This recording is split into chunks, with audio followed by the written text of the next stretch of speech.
All right, so we've got to do problem 3. And what problem 3 says is on the grid map, which looks like this one. I'm looking at it from above. It wants the robot to go up to each square and back.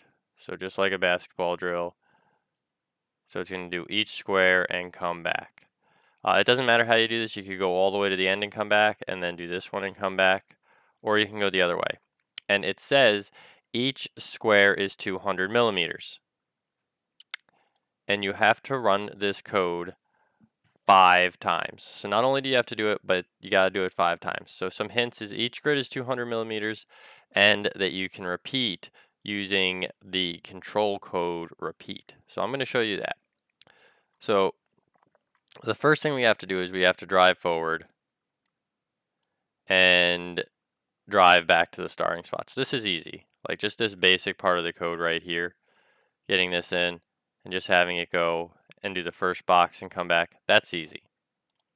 But we've got to do that for each box. So one nice thing we can do is we can duplicate this, and then we can duplicate it again to save ourselves some time. And now we've got to do 400 and 400, and then since it just goes every 200, we got to do 600 and 600, and then we have to do 800 and 800.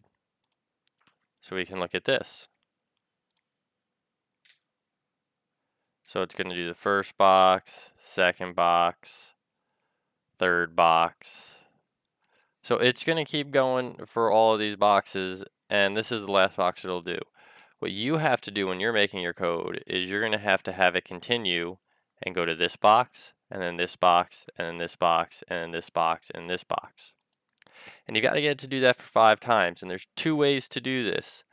The first way would be to take this code and duplicate it and just stick it on the bottom again, and then duplicate that several times, or like duplicate it again, duplicate it again, duplicate it again, and then you would just do this like so 5 times, and that would get you a really long string of code, and no one wants to do that.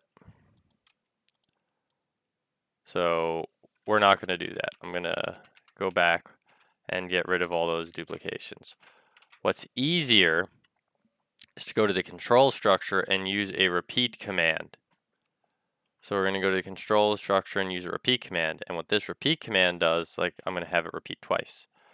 What this repeat command does is it will repeat the code as many times as you tell it to. So as we saw it the first time, this is going to go through its motions, and then it'll repeat and do it a second time. You have to do that 5 times. So that's what you've got. So this is about half of your program, not quite, but you're about halfway there. You can see it started repeating. You want to get the whole way there, so you got a little bit more code here, and you have to edit this repeat. But this is what I'm giving you in the video to help you through the assignment. So good luck, and I hope everything works out for you.